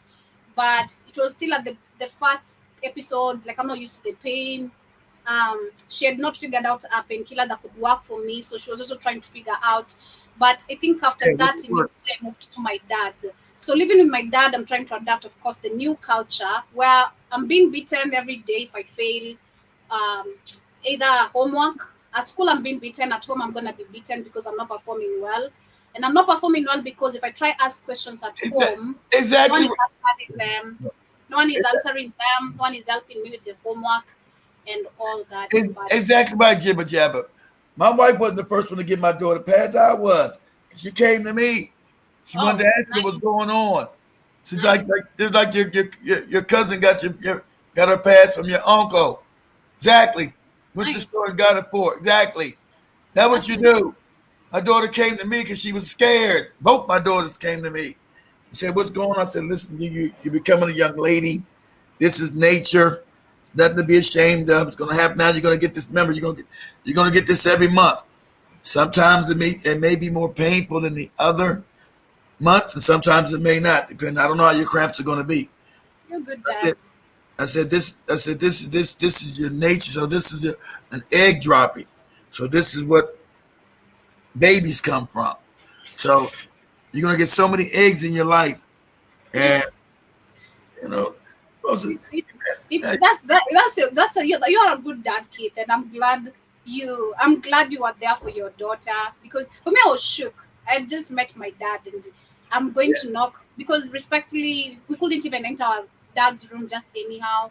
So it was in the morning. I think I was going to school. Then I knocked on his room and I stood by the door, like, "Can you help me with $50? I need to get," because pads are done, but they were actually not even half a. They were, I think, $45. No, zilikuwa 45 bob, below $50. Yes. So like few cents. So he told me, I was shook, man. I was traumatized the whole day at class. But you traumatized. Yeah, Jim. But those are your daughters. My daughter comes to me and she's scared. She doesn't know why she's bleeding. And I gotta sit her down and say, "Baby, this is normal. It's not to be scared. You don't have a disease. There's nothing wrong with you. You're becoming a young woman. You're hitting puberty. So now you're becoming a woman. So this is this is how your body's gonna do.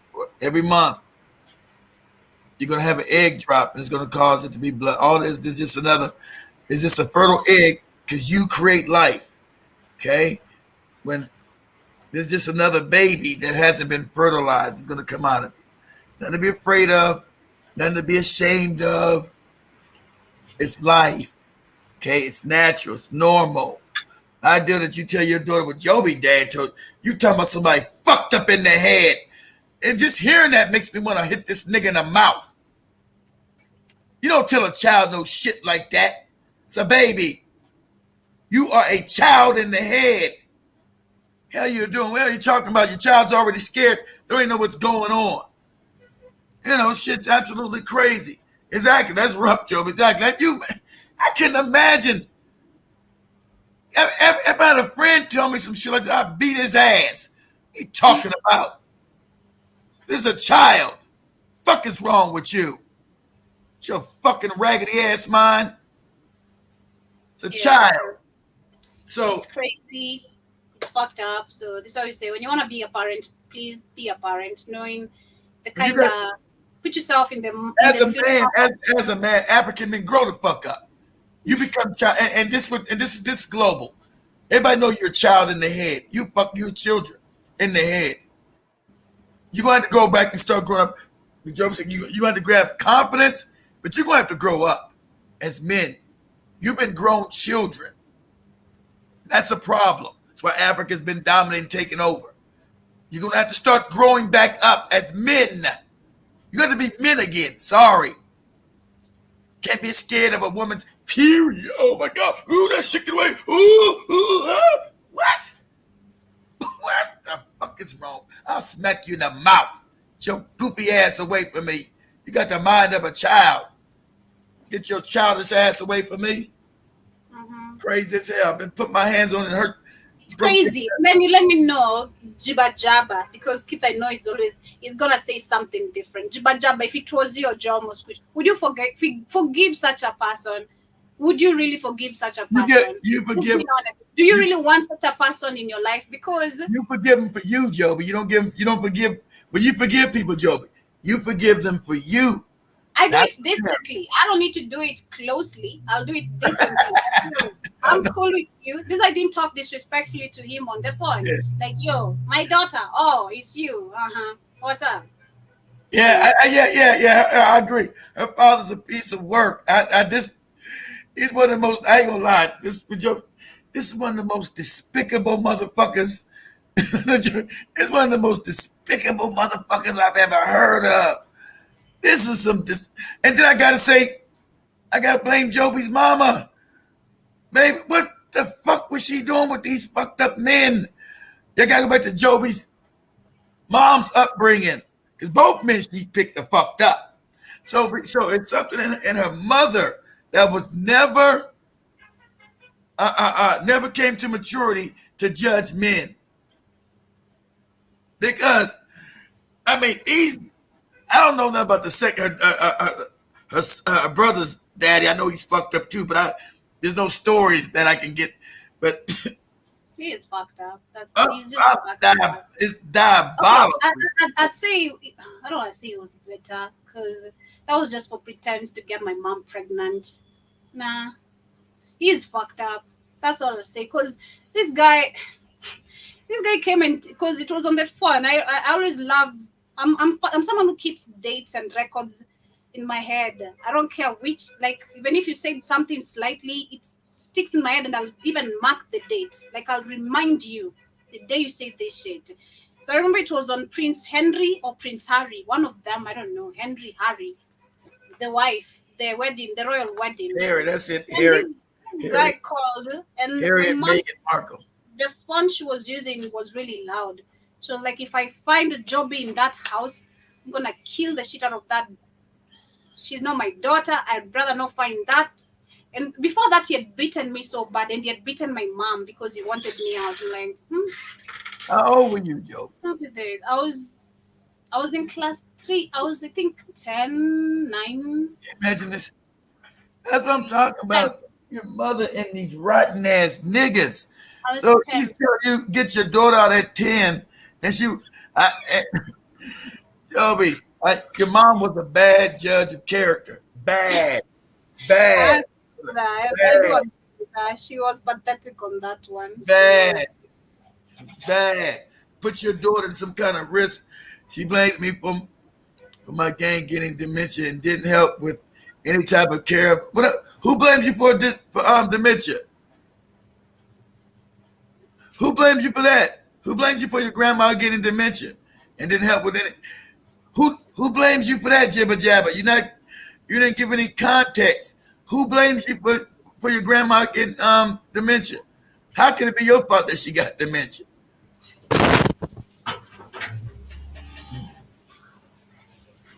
Who blames you for that, jibber jabber? Is that the cake? Yep. You're right on time. I was about to have to give you a worst beating of your life. It's not Natalie.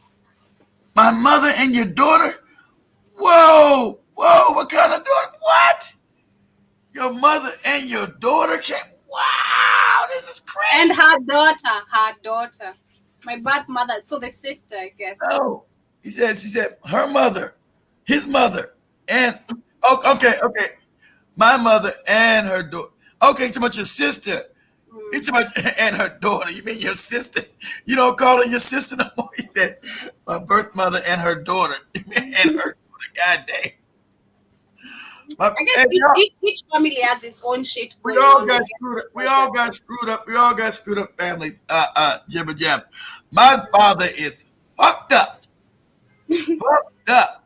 You know, maybe not as bad as Joby. But see, I wasn't around him as long as Joby was around her dad. Because when we left, I guess I shouldn't be trying to tell Joby to reconcile because I never reconciled with my own father. I never reconciled with my own father because, you know, as a man, you know, usually girls still need their fathers when they talk. As a man, you know, I didn't give a fuck about him. Goodbye, nigga. So I ain't seen.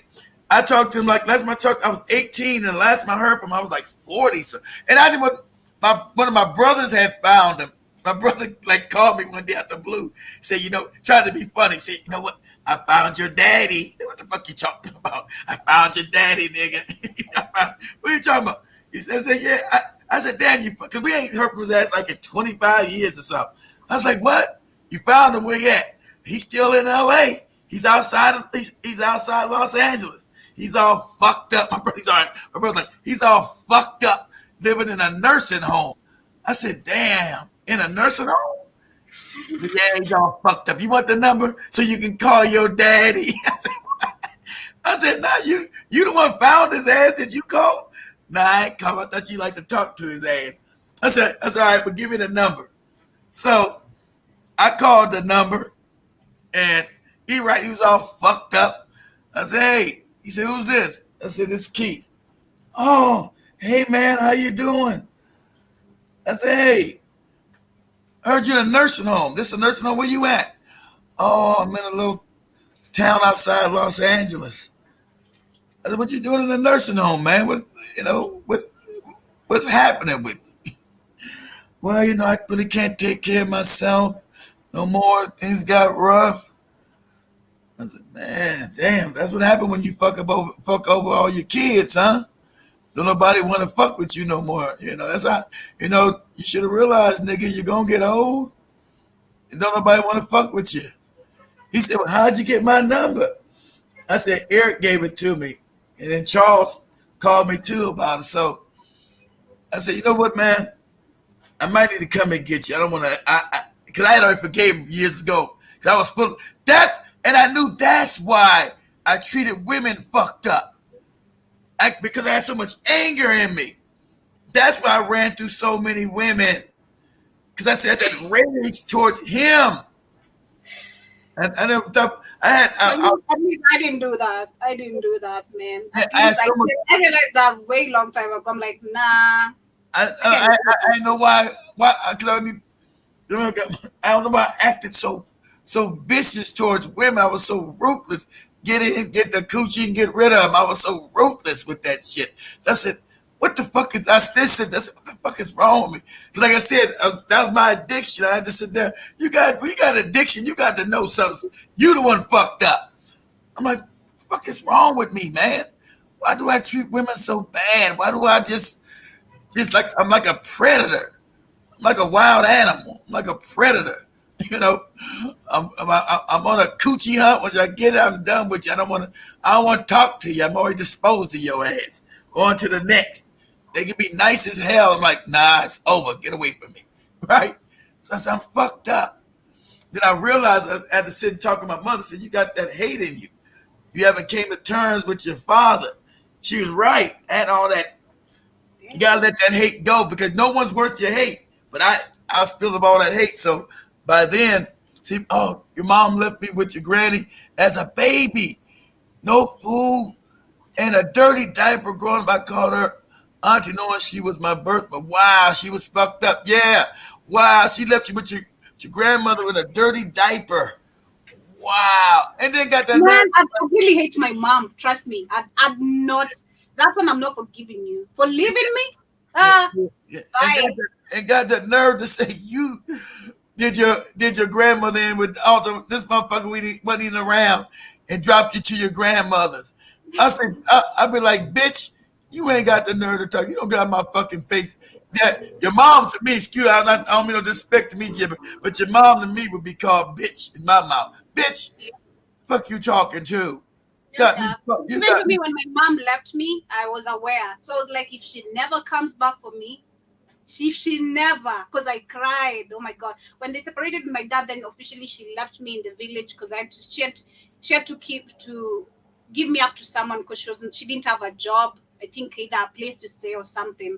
So she left me at her cousin's house. I was like, if you never come back,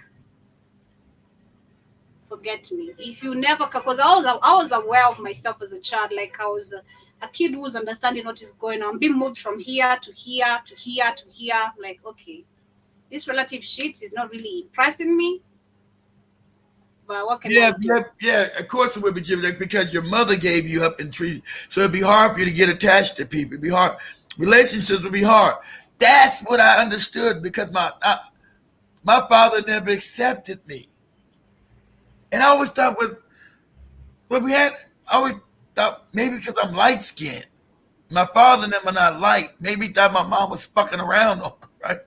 But one of my sisters is light, right? Not that we're all mixed up. Got a couple light ones, a couple dark ones. That's how black families are.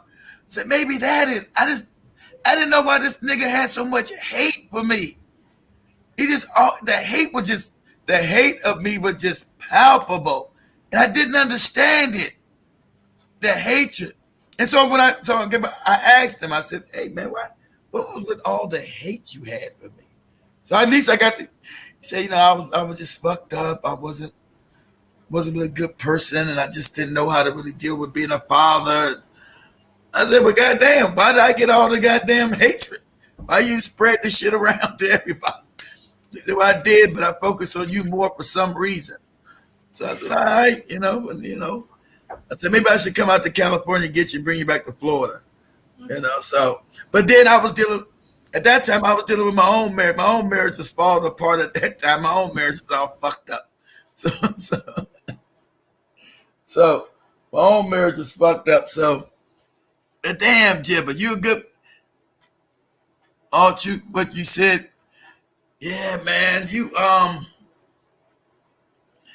aginate, man, this woman had the nerve to say some shit like that to you. And she dropped you up at your grandmother's house. You don't get no respect from me, lady. You didn't take care of me. You shut your mouth. Talking about what I did and didn't do for my grandmother, who actually was your mother. Right? Your grandmother actually was your mother because your mother abandoned you. So, woman, you don't got the right to speak on what the hell we do here. Shut your fucking mouth. Shut your fucking mouth. As we wind up, Kate. As we wind up. All right. Man, every family is fucked up. It is messed up. Everyone has their own story to tell. I'm certain majority of the people are not really open-hearted, like I think me and Keith. And shout out to you, Juba, for opening up on that. Most of the people are not really open-hearted to talk about their. You gotta talk about it because that's how you heal, Joe. People. That's how I learned how to deal with even. I learned literally. I heal quick. And even I say that a couple of times. I'll wake up majority of the times, maybe I'm moody as a woman. I'm gonna wake up maybe moody, I'm feeling maybe low. But once I right. And you're Sagittarius. Shit. yeah, once I touch this mic, my mood changes. Like I find healing through talking, and that's how I dealt with even depression. Because when I was dealing with depression, my dad beat me so bad. Like he didn't even want to give a f what was going on through me. Like all his concern was I'm destroying his name, I'm destroying his business. I have time to go talk about things outside. I don't have time to study. I'm like, you don't even know what I'm going through. I'm from grieving. You don't understand the torture I went through, seeing a cancer patient, having all And that was your mother. You know how hard it is for a mother, a child to lose their mother at a young age. I was fucked up. You losing my mother at an older age. So I'm gonna tell you. I was telling Shmani just even right now and Christine before I started the show, because she was saying a friend of ours has lost her parent, and I was like, man, if I lost my mother, like when I was, if I that time when I lost my mother, if I'd known something called alcohol, I think I'd been messed up, because understanding the household I was in, and then Your household was traumatic. Yeah, I would because have been messed up, trust me. I would have been so messed up. so I can imagine losing. I feel so much respect. I can imagine losing like a Jibba Jabba. I can imagine, but Jibba had a grandmother who raised him as a child. She had that at least. I can imagine losing a mother at a young age, because when my mother passed, I was 42. And I was, and this had to be a sign from the Creator, because that day she died, I was in her. You can't make this up. I was in, of all places, I was in my mother's birthplace. My mother was born in upstate New York. My family's from North Carolina up to upstate New York after the 1800 riot in Wilmington. They all moved up to upstate New York back in 200 years ago almost. So the day I found out my mother passed away, I was in her goddamn.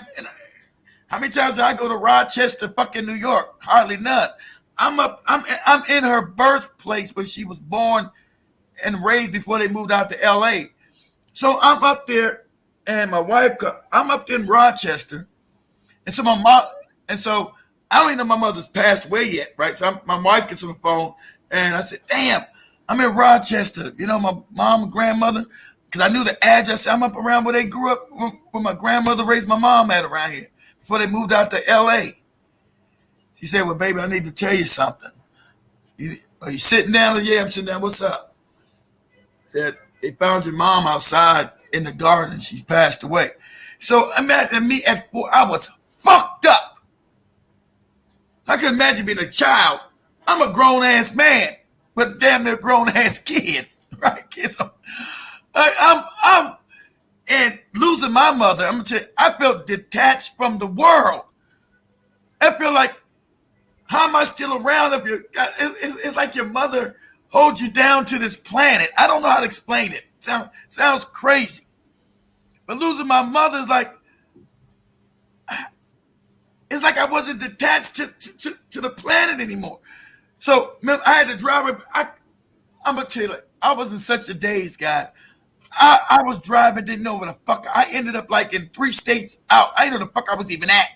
Yeah, I just started driving. I just started driving, and I ended up like, I was in New York, ended up like somewhere like, I ended up like in West Virginia, like for 10 hours driving.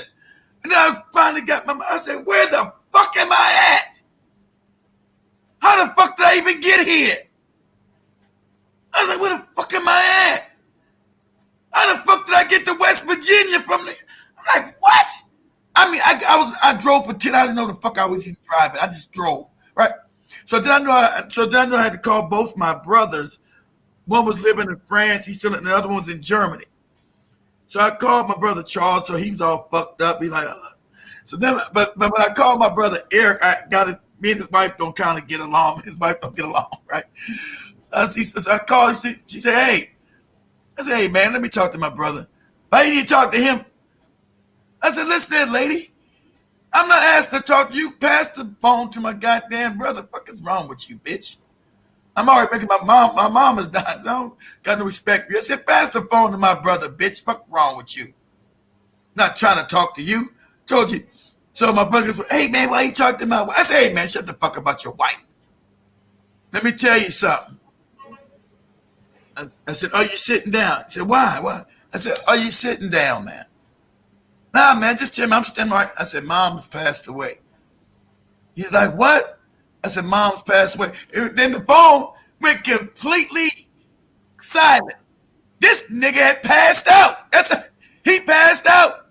And so he walked on the phone and said, what'd you do to my husband? What'd you say to my husband? What'd you say? She started yelling at me. What'd you say to my husband? What'd you say to my husband? I said, motherfucker, I just told him his mother died. Stupid ass. So that's how, so we grown men. He passes out, my other brother's fucked up. So I can imagine being a child like Joby and find out your mother's passed. I couldn't imagine that. For me, I felt it because my brother was very, very young. He was at class 2, like I think 5 years, 6 years. He was really young. So at that time, the guy I was dating was the one getting much more of the information what is happening in the hospital because I had school, so most of the information is not going to be passed to me to avoid the distraction. As much as I'm still distracted, I want to know what's happening. So the whole week, they had lied to me. She had forgotten a SIM card pin. So I sent the other pin so that they can unlock the phone, but our phone was still off. I'm like, nah, something is off. So one of the Fridays, the day she passed, I think the night or the morning, I felt it. And I was like, I'm not going to school. I told my brother, don't go to school. So immediately the guy I was dating called me and he was like, can we meet? Like, I don't feel like seeing you because we were having issues. Like, nah, please, this is really important. Come, I want to see you. So because I knew I was the one getting information, I had to go. So when I arrived where he was, he told me, have you spoken to your mom? And when was the last time you spoke to her? I told him this week we've not spoken, and they're lying to me 1, 2, 3 things, but I've been sending the unlocking other pins so that they can unlock the phone. So like, I'm not sure, but something that told me something was not okay that morning. Like, I'm not sure, but I've heard rumors she has passed away. Oh, like, bro, it's your mother who has passed away. I told him that. It is your mother, not my mother. It is your mother, not my mother. Yes, and from now, I know this is hard for you and all that. Man, I ran crazy, man. I was crazy. I covered a distance that shouldn't be covered in running like that. People are looking at me like I'm crazy, and then understanding people have seen you just walking normally, and then you're going back running crazy. They're like, what's going on? I had no bra on, my titties are just jumping all over. I'm just crazy. Like, got to the stairs, I had to calm myself down because I don't want my brother to see my reaction. So I'm trying to calm myself down, but I couldn't, man. The phone I had, I hit it on the wall, like there's no way. I banged it on the wall because to just release the anger, but still it wasn't enough. Like, I couldn't find answers. I tried. I was not reasoning. It was so hard for me. And then I was not given the time to stay off school because I was given just a week to grieve. Then I had to go back to school. That is my dad's instructions. Exactly. See, that's a child. See, I was a grown man, so I had better tools than Joby to deal with. I can imagine being a child. Who's the cheap bastard? What happened with you? Who's the cheap bastard, Jim? You just saying stuff, cheap bastard, but they didn't pay for the funeral or something when your grandfather died. Who's the cheap bastard? Calm down. You type without giving context. Joe was going to say that these are sensitive topics, so I'm forcing myself to keep quiet. It's understandable. Your mother's still alive, though, isn't she, Jimmy? Jenna Mosquito. I think your mother's still alive. So I can imagine, like I'm saying, being a child is Joby's age. Anybody using their mother, because even though father's important, it's not as close as your mother. True. I'm trying to ask you what content, because you think in your head and you're not writing it down. You think what happened, but you didn't write it down, so we know what you're talking about. You like cheap bastards. I know you're thinking about stuff, but you're not writing and let us know what they're talking about. So Sorry. That's funny. So I knew to be that young and lose your mother. So I know like I said, Joby has a lot to be proud of herself. I am. I really am proud of myself, how far I've come, especially emotionally. I feel like I've really grown. I've healed so much, like emotionally. Like if I cry right now, maybe because I'm happy, or maybe because something has triggered me, but not in a family related way. Maybe something just different. But it's very rare you find me shedding tears nowadays. Even there's a friend of mine I bump into, shout out to Edu. We call him Chairman. Uh-huh. He asked me recently, like, did you stop crying? Because every time we could go out, sometimes I'll end up just being emotional. Like, I'll just be triggered, maybe remember something my dad did, then start crying. Like, you remember even at the beginning when I was new. But just like Shamani losing her father, but that's a father. You know, you love it doesn't hit like a mother. So she's been lucky to have a mother. Doesn't hit, even though it's a father, it still doesn't hit like a mother. It doesn't hit like a mother dying. So even Shamani had to go through some rough stuff with her dad dying young. As a young child. But not like Joby shit. I was lucky. I didn't, I wouldn't have been sad if my dad died young. If I was young. You have no idea. I'm not gonna lie as we wind up. I used to wake up, pray. There's a time I remember I told my stepmom, I'm waiting for your husband to die. You have no goddamn idea. It's gonna be my joy to see this man 6 feet under. And then sadly, I remember she told me, it's not gonna be my dad, it's gonna be your mother. I remember she said that. It's not gonna be your father. Be very careful, it could be your mother. And apparently my mom was the one who passed on first. But I even say there's a time because I was saying that yesterday. Your mother was sick. Yeah, what the Gaza, the Vibes Cartel effect did on most of the African country, having this Gaza influence, because I was one among the people who are influenced, and I had the connections, like all the thugs you could talk about, the gunners, the stabbers, the ski masked ones. I was like, man, I can get you beat up. Like the hate was really that bad. I'm not gonna lie. I used to wake up. I'm just so much angered. What am I still doing in this house? Even the day I attempted suicide, I'm like, what the fuck am I doing in this house? I woke up cussing. I'm like, what the heck? You know? That was trauma. You were dealing with trauma at that time. That was like, the loss of a mother and being in a fucked up household where you had no one to see.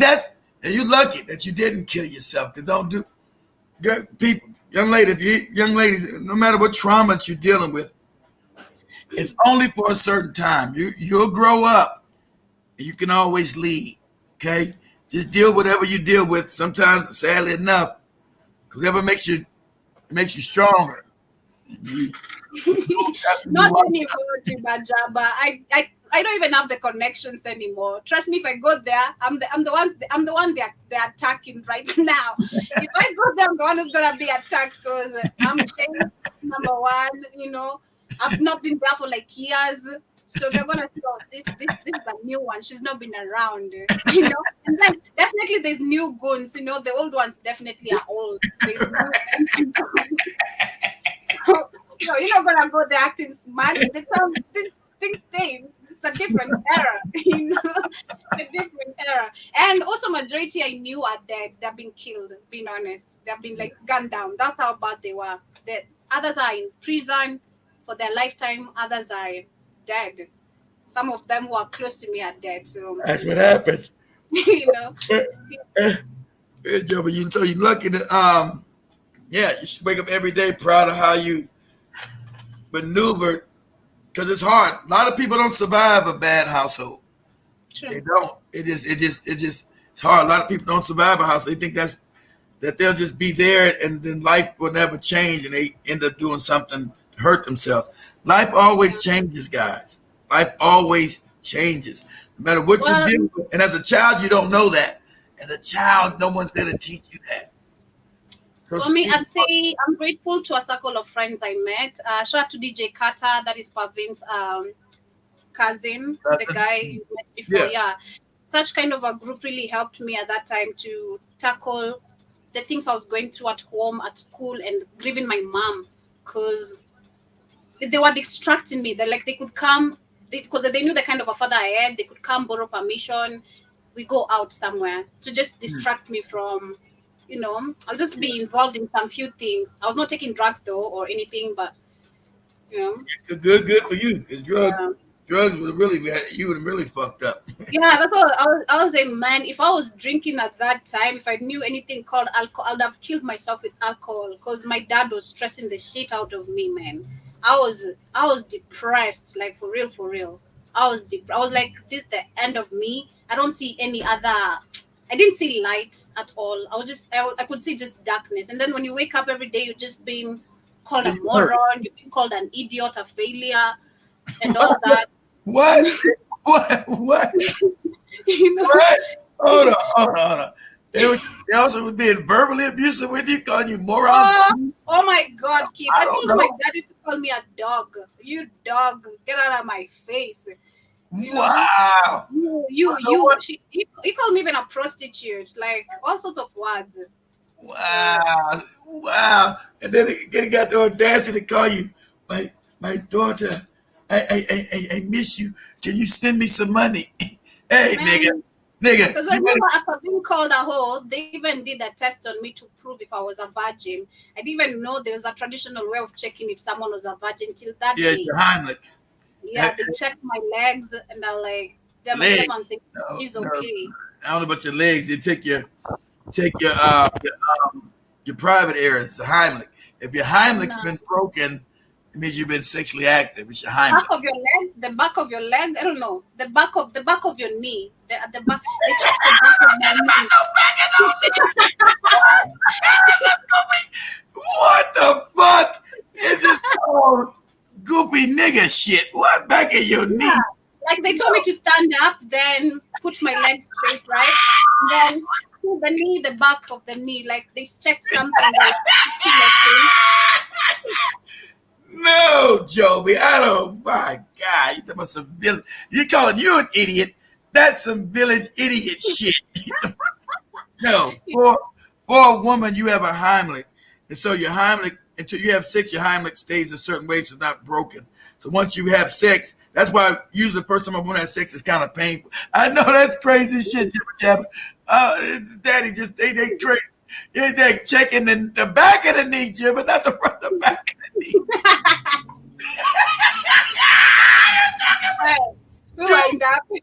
You wonder why. What?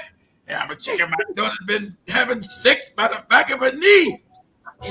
Man, let me tell you, the first pregnancy test was done to me when I was in class 7.